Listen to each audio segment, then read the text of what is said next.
السلام علیکم ورحمۃ اللہ وبرکاتہ۔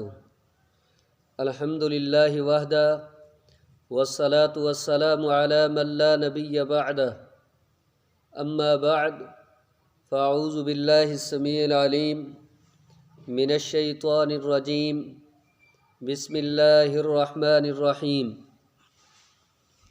رجال لا تلہیہم تجارۃ ولا بیع عن ذکر اللہ وإقام الصلاة وإيتاء الزكاة يخافون يوما تتقلب فيه القلوب والأبصار۔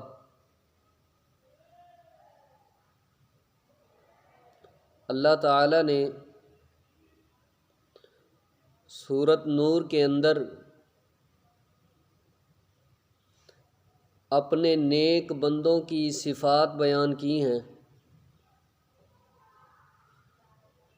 اور رجال اس پر تنوین آئی ہے، اس کو کہتے ہیں تنوین تعظیم کی۔ اللہ فرماتے ہیں میرے عظیم الشان بندے ہیں، لا تلہیہم تجارۃ ولا بیع عن ذکر اللہ، جن کو ان کی تجارت خرید و فروخت اللہ کے ذکر سے نہیں روکتی، اللہ کے ذکر سے نہیں غافل کرتی۔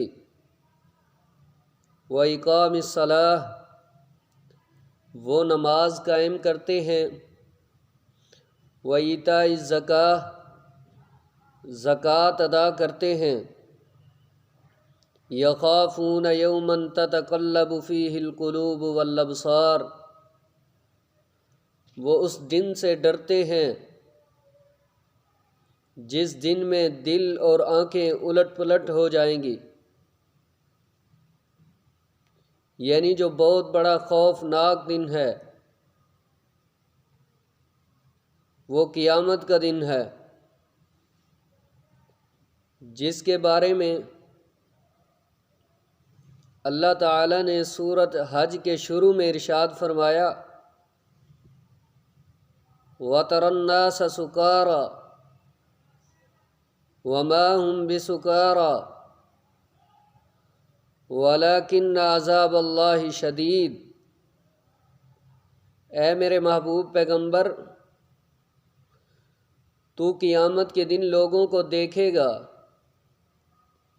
وہ مدہوش نشے کی حالت میں نظر آئیں گے، حالانکہ وہ نشے کی حالت میں نہیں ہوں گے۔ وَلَكِنَّ عَذَابَ اللَّهِ شَدِيدٌ، اللہ کا عذاب بہت بڑا سخت ہوگا۔ تو اللہ کو کون سے بندے محبوب ہیں جن کو خرید و فروخت، بیع، تجارت اللہ کے ذکر کے سامنے حائل نہیں ہوتی۔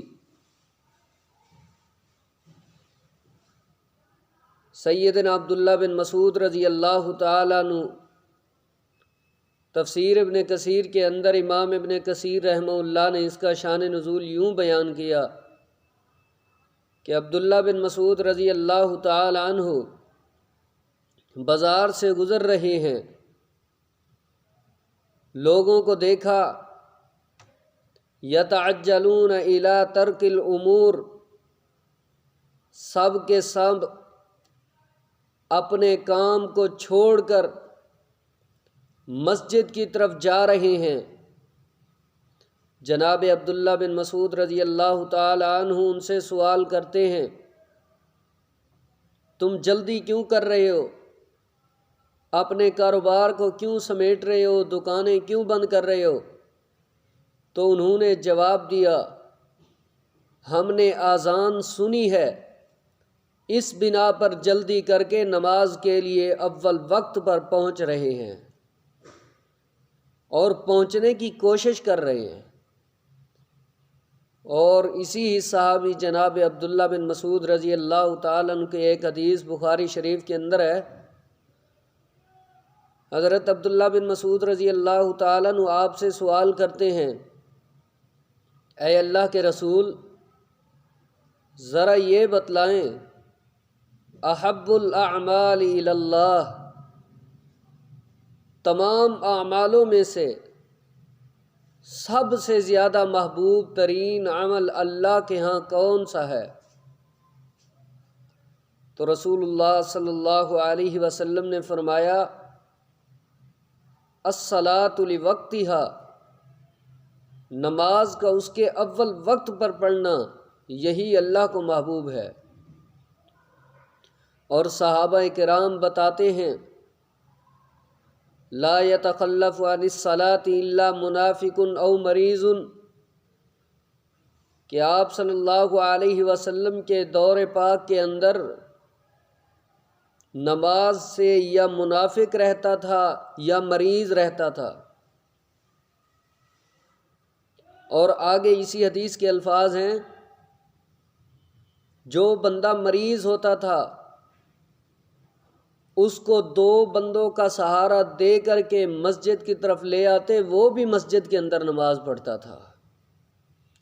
لیکن آج ہمارا کوئی مہمان آ جائے نماز رہ جاتی ہے، دکان پر بیٹھے ہوں گاہک آ جائے نماز رہ جاتی ہے، خوشی میں نماز رہ جاتی ہے، غمی میں نماز رہ جاتی ہے۔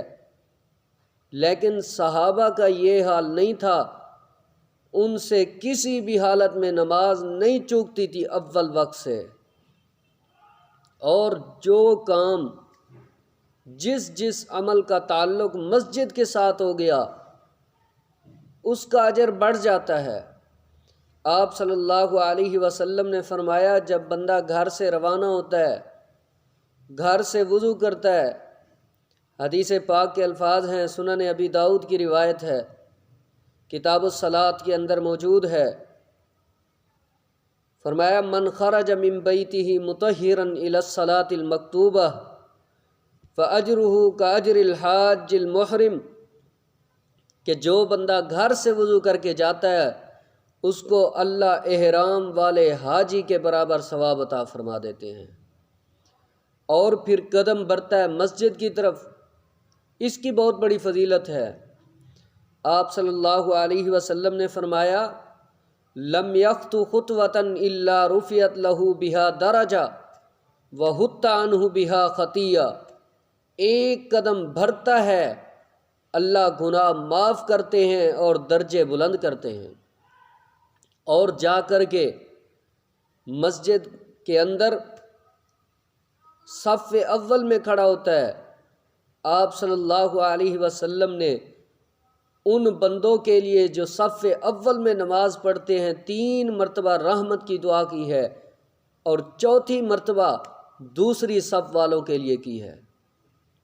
نماز پڑھنے کے بعد وہ اپنی جگہ بیٹھا رہتا ہے جہاں نماز پڑھی ہے۔ فرمایا اللہ کے نوری ملائکہ پاک فرشتے اللہ سے یہ التجا کرتے ہیں اللہم اغفر لہ، اللہ اس کے گناہ معاف کر دے، اللہم تب علیہ، اللہ اس بندے کی توبہ قبول فرما لے۔